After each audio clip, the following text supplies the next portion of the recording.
Good morning. Today is Tuesday, June 7th, 2022. It's 7:30 a.m. in the council chambers at City Hall, 1123 West Lake Street in Sandpoint, Idaho. And this is a regular monthly meeting of the Sandpoint Urban Renewal Agency Board of Commissioners. Roll call. For the record, I, Chairman Eric Paul, presiding. Also present are Commissioners Ken and Perry, Tom Bacoe, and Marilyn Sabella and Ned Brandenberger are participating via Zoom. The first item on the agenda is approval of the minutes of the May 3rd, 2022 meeting. I will entertain a motion to approve the minutes as presented. Motion? Commissioner Perry, move. Second. Second by Commissioner Bacoe. Is there any discussion? All in favor? Aye. Aye. Opposed? Hearing none. Motion passes and the minutes are approved. Madam Clerk, excuse me, are there any members of the public in attendance? Yes, Mr. Chairman, there is a member of the public in attendance this morning. Before we proceed, for any members of the public in attendance, there will be an opportunity to comment on this morning's agenda's topics as we wrap up presentations and discussion on each. The rules for public comment during the meeting are as follows. Comments may not be derogatory in nature against any individual, business, or organization. Public comment opportunities are for comments only. Do not ask questions to the board or city staff. Each speaker will have 3 minutes. Public comment is at the discretion of the chair. Next item on the agenda is the monthly financial report. Please note the balances are reflective as of June 1st, 2022.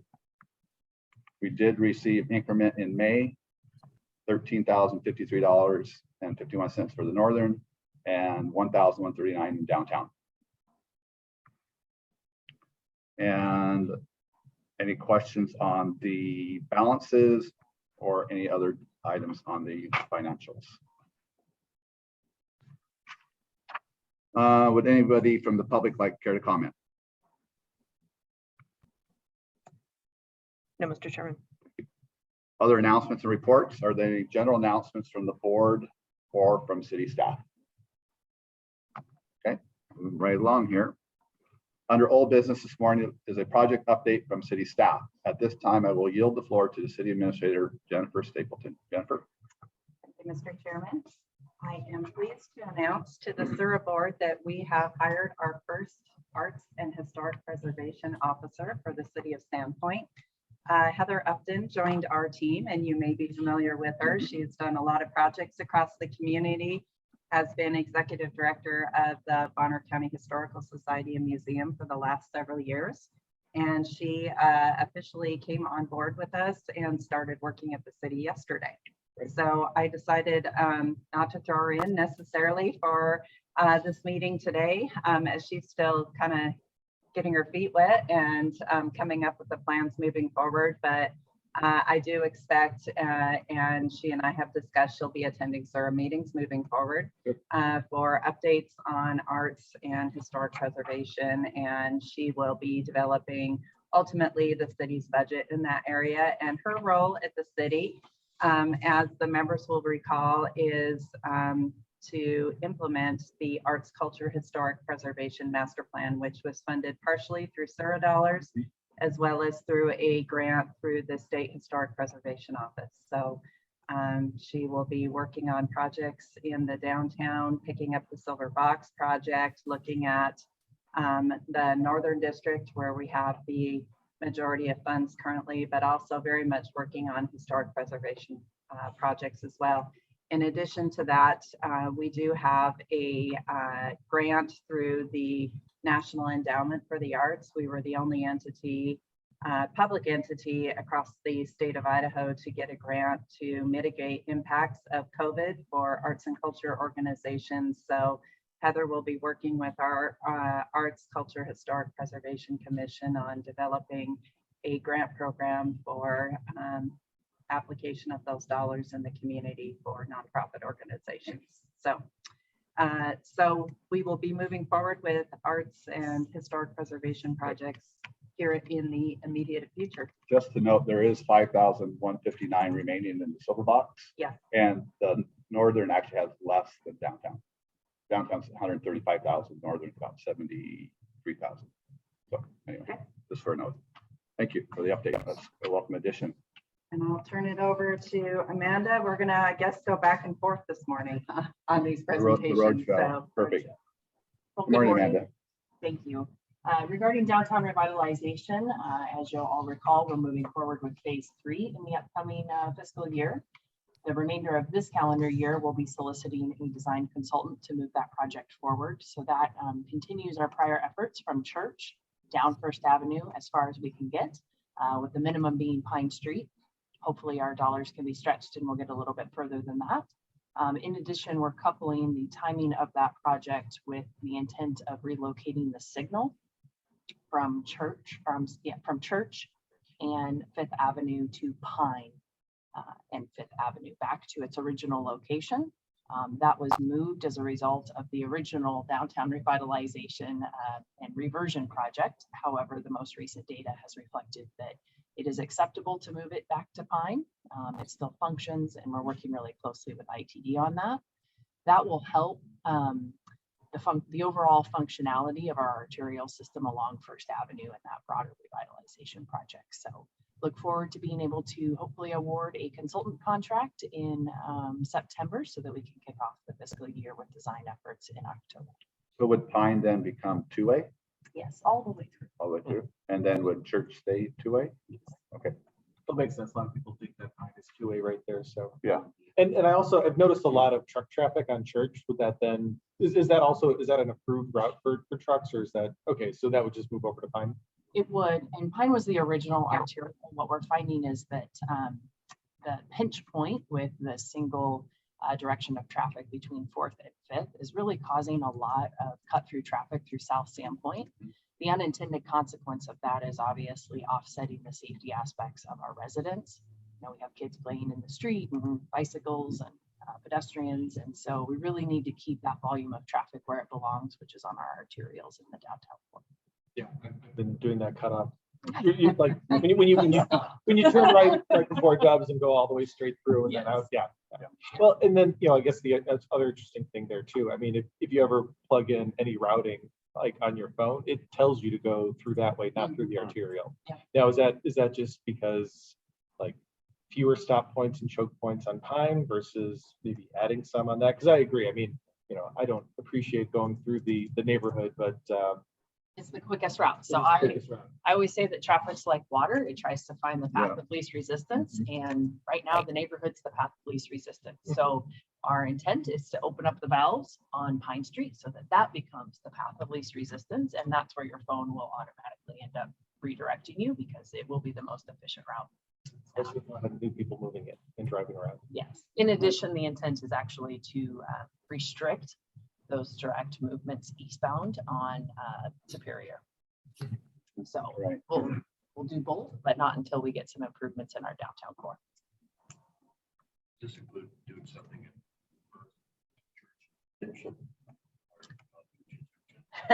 Indeed. So downtown revitalization phase 3 will include improvements at that intersection, including widening the sidewalks fairly substantially there. We have partnerships with at least 2 adjacent and kind of key property owners in that area. So we're going to continue to work with them on a regular basis to ensure that our design moves forward in a manner that allows that long-term vision at Bridge and First, while in the short term, we'll be able to at least get the sidewalks in the streets where they need to be. And phase 3 again is going down Church to First, then taking a right headed south on. No, it's just a Church where we left off south Okay. to at least Pine. Okay. We would certainly like to get further south on First, but everything will stay on First Avenue. Okay. Thank you. You're welcome. Any other questions for Amanda on phase 3? Marilyn, Ned, anything to ask? Okay. Nope. Thank you. All right, thanks, Amanda. And then our third update is relative to the downtown parking lot. I'll start with first, there's been long discussions about the potential of doing something on the downtown parking lot, particularly using the abilities that we have through SURA that we don't have through the city to enable public-private partnerships. As I think most of you are aware, SURA has the ability to negotiate price, to select partners on projects that the city doesn't necessarily have. And that's one of the reasons for the creation of urban renewal districts, is to address projects like we're talking about with the downtown parking lot. We are currently underway and have a group on board that is doing a parking study through downtown. It's been quiet because they're just gathering data right now. They did their baseline data about 3 weeks ago, flew a drone over downtown, getting a sense of what is the use of our parking spots on a off-season day throughout the year. They will be doing their second flyover and assessment the weekend following the 4th of July. So hopefully the weather gets nice then, and we kind of have what we see as a typical peak weekend, which is why we chose that. So we have Beer Fest going on that weekend, and again, hopefully nice weather, and we're at kind of summer peak for traffic and parking levels. So they will be doing an assessment then of our parking and projections moving forward relative to what our parking needs, what our parking demands estimated moving forward. I would add that they're assessing within our downtown core both our public parking as well as what's available for private parking, because the two are kind of have a symbiotic relationship with one another. They're assessing all throughout kind of our primary downtown core, so from 5th Avenue to Sand Creek, and then from Pine Street over to Cedar is primarily within the downtown core. But in addition to that, because it's related to downtown parking and activity, particularly during peak periods, they're also assessing the Sand Creek parking lot. They are looking at City Beach, and they'll be looking down to Ponderay Bay Trailhead and also out on the Windbag Jetty. So we expect to get results back from them around parking forecasting demands. What are the needs? What are the number of parking spaces projecting out into the future by probably late August? And then following that from the city side, what we will be moving forward into a next phase is really looking at developing a new parking management plan. Relative to the role of SURA, that gives us kind of the baseline information and the projections to really start to look at the downtown parking lot and understand what is really going to be needed for future parking. So are we talking a one-story structure? What is it that the public needs for parking downtown? And then simultaneous with this, I'm just in the process right now of getting a proposal from economic development group that we've been working with out of Portland, Leland Consulting. They're doing some work with us right now on population projections, land use analysis and projections to inform the updates to our comp plan.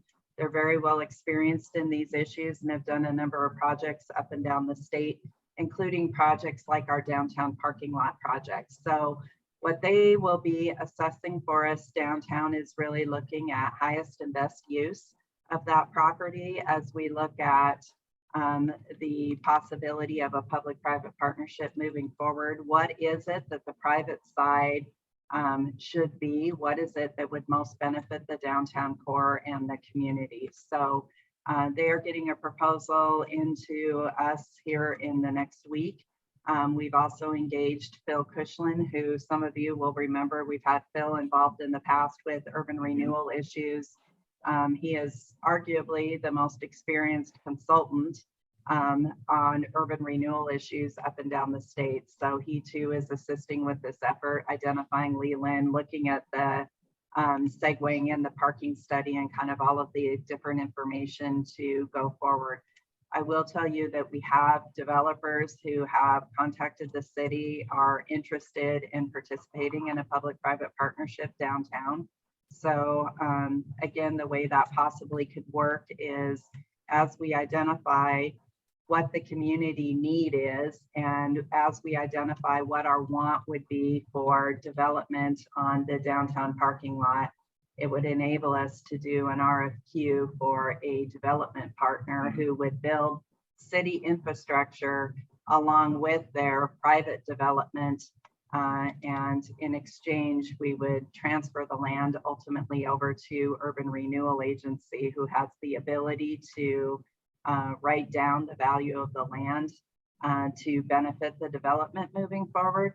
The benefit to the community, and particularly our property taxpayers in Sandpoint, is this is a way to move forward with a public need in the community without us having to go to bond, raise property taxes to pay for it. That's the beauty of kind of a partnership through Urban Renewal in this regard. Some of the other initial work that we need to do on the city end. So we're in the process of getting this scoped out and getting pricing to include in our budget. Our fiber optics downtown, so our dark fiber network, and it's not all dark, a lot of it's lit up at this point, both for government purposes and economic development purposes. Our fiber network runs right through the middle of the parking lot. And our connection points, the primary vault for this is actually in the downtown parking lot as well. So we do have plans for relocation of that network outside of the parking lot. And that's one of the things that we'll need to enable as an initial step in order for any development to occur up and down. There is contemplation relative to the parking lot about negotiations with US Bank as another partner in this as well. And that would enable a whole, essentially an entire fill-in of a city block for a project as opposed to a portion. The parking lot associated with US Bank is typically underutilized parking. We'll see that also with our study. And we're seeing many banks wanting to move to a smaller footprint. So there may be some opportunities there. And that's definitely on the horizon for the consultants, and discussions in that regard is initial phase. So we are on the move, finally, on a Finally. project. Yes. We had similar discussions about this several years back. Same similar concepts, which is fantastic. Yeah, and I mean, I can see obviously just, I mean, in an afternoon in April, the parking lot's usually full, like when you come back at 1 p.m. or something. So, I mean, yeah, on shoulder season, it's already almost 100% utilized at peak time. So one of the things that we found as we went out with the consultants, so first we had met with them, they had looked at everything on maps. We had a conversation about the scope of the project and what we wanted to see. Then I took them on a drive downtown to really kind of give them a sense again of the areas and what we see in a weekday. And the immediate comment back was they do parking studies and parking management plans for cities all across the country. And they said they get called in for these projects and they drive around, and while the city perception or public perception is there's a parking problem, from their eyes, from a management consultant perspective around need, they typically don't see that there's a significant problem. They looked over at us and said, you have a serious parking problem in your downtown core. So I think we all feel it. We've heard it from the public for a very long time. And so we're getting our ducks in a row to really get moving forward with the project, and look forward to working with the Urban Renewal Board on this. and one of the things that hopefully, and I'm sure this has been pressed upon them as well, but the application of the policies, I think, are one of the things that drives a lot of angst within the community. We had a lot of the timed parking spots. We have 2 hour, 3 hour, 4 hour. We have, we have the city lot.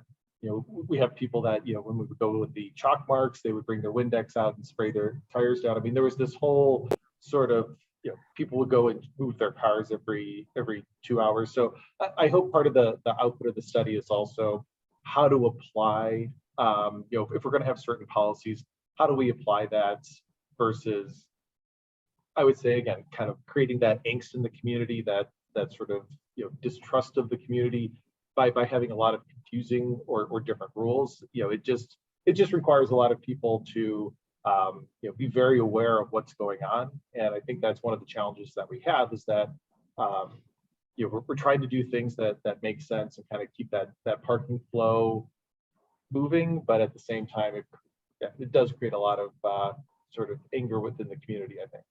Yeah, it's gotten much better since we took over parking enforcement back in the city rather than contracting it out.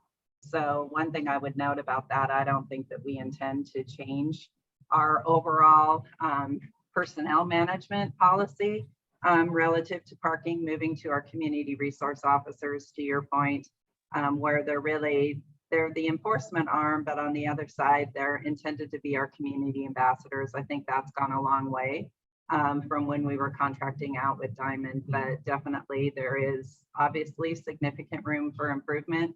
We also intend to work with the businesses downtown and involve them in this process. At this point, we're just kind of in the fact-finding stage. So as soon as we have more information, we'll be back to both the Urban Renewal Agency and give you an update, even with the results of the parking study, just for information purposes, as well as with the businesses downtown. So, thank you. Just to confirm, whatever development takes place, or has to be commercial, is that correct? It has to have elements of commercial, yes. Yep. One last update if you have the energy for it. Okay. We got time. So Make great. up for the times of the short meetings. We can go a little over today. Excellent, thank you. So Great Northern Road, I'll keep my update rather brief. We had anticipated in this fiscal year some right-of-way acquisition that has been postponed. I'm hopeful to continue that process moving forward into next fiscal year. Similar to our downtown revitalization update, we will be soliciting for a design consultant to move that to construction documents so that we're in a position to bid it and move it forward for construction, at least phase one.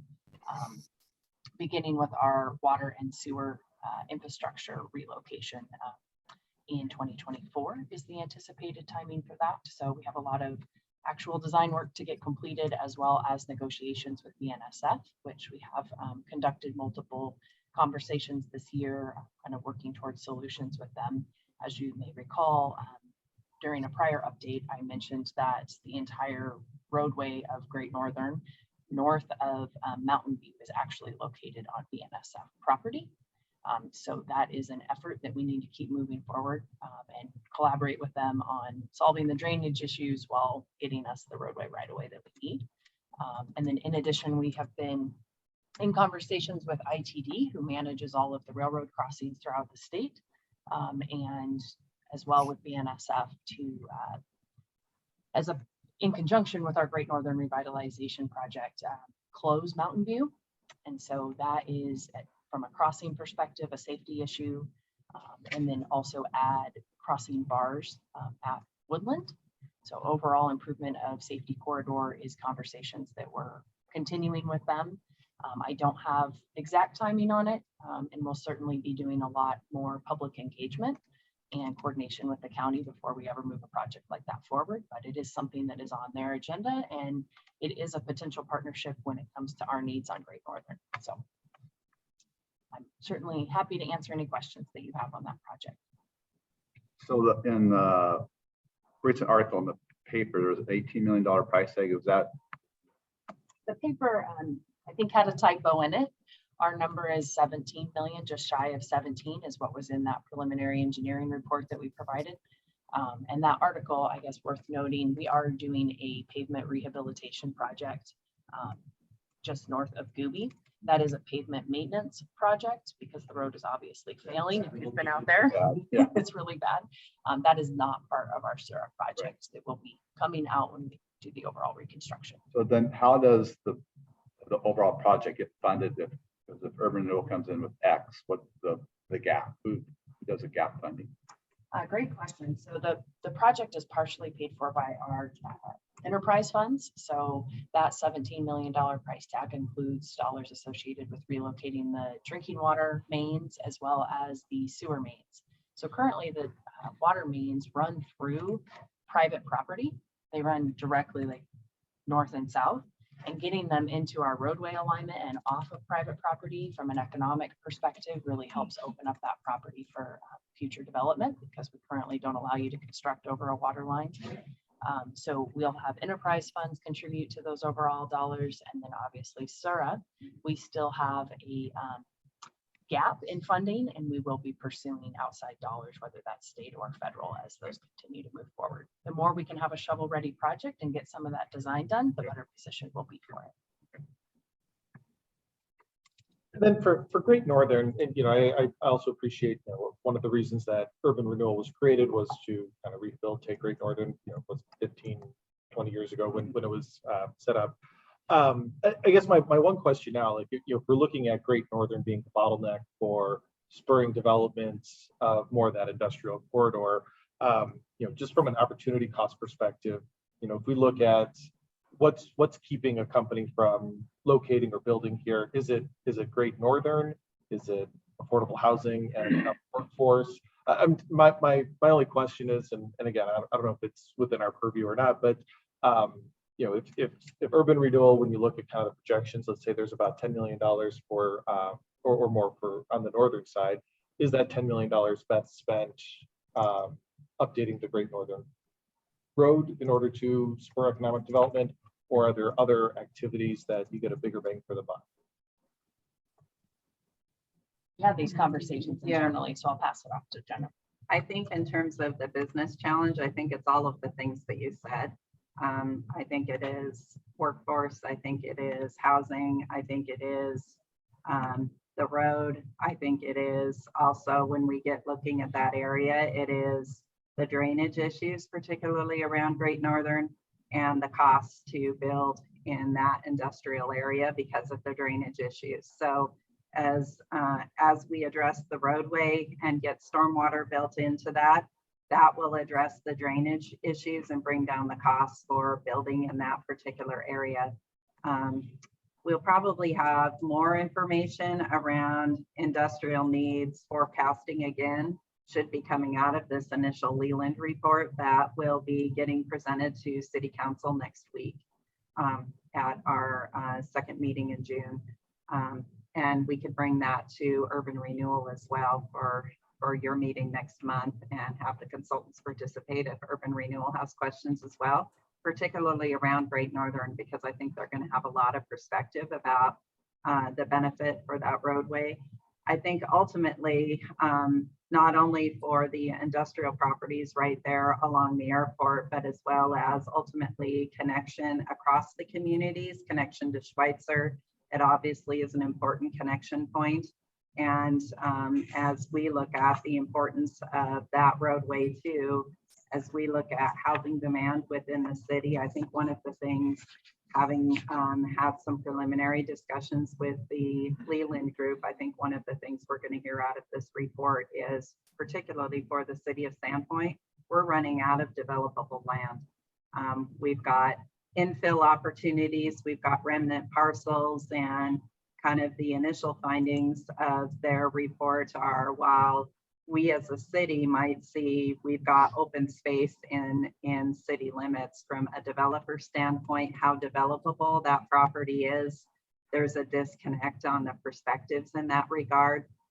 So anywhere that we have any opportunity for growth to address housing, and really where it becomes critical with cities and in areas of city impact, the issue is really about availability of utilities. And so it's a directly north, it's directly west are our opportunities for any growth, for expansion of the utilities really. And Great Northern then becomes an important connector to those areas. I think one of the other points that we've discussed too is, as we're seeing our neighboring communities grow out as well, and we look at particularly like the growth rate that we're seeing in Dover, and then services are predominantly in Sandpoint as well as in Ponderay, that cut through back through Great Northern, using that as a cut through and kind of cutting through that area west of the track in Sandpoint, we're seeing as a growing area for connection between the communities as well.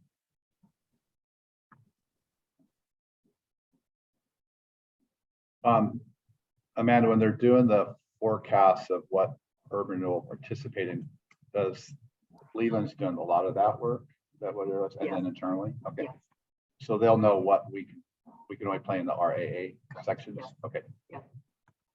So they'll be looking at economic impact. And so what is the proportionate benefit to within the northern urban renewal area as well as outside of the urban renewal area, as opposed to simply using a map and saying this is in, this is out. I think but our allocation of funds has to be in. It can be associated with proportionate benefit to within and outside of the jurisdictional boundaries. I guess that'll be a further discussion for the commission. Okay. Any other questions, comments? Ned, Marilyn, anything? Nope.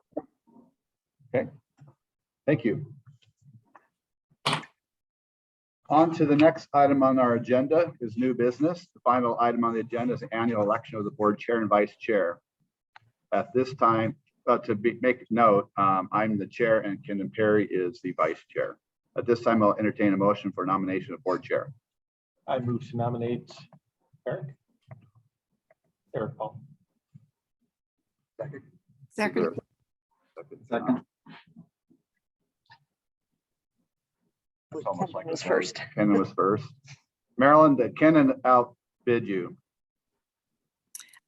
Oh, well, But there's one more, so you can be teed up for the next one.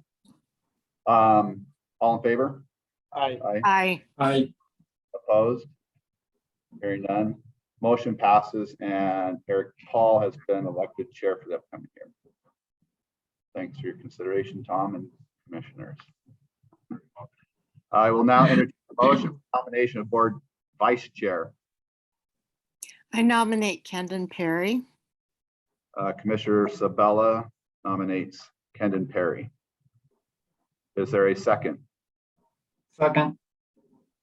Commissioner Brandenberger is the second. All in favor? Aye. Aye. I, Opposed? Motion passes and Kendon Perry has been elected. Make a note, vice chair on the minutes there, Gotcha. or the, Yes, thank you. you're welcome. For the upcoming year. With no further business on the agenda, the meeting is adjourned at 8:02 a.m. Thank you, everyone. you.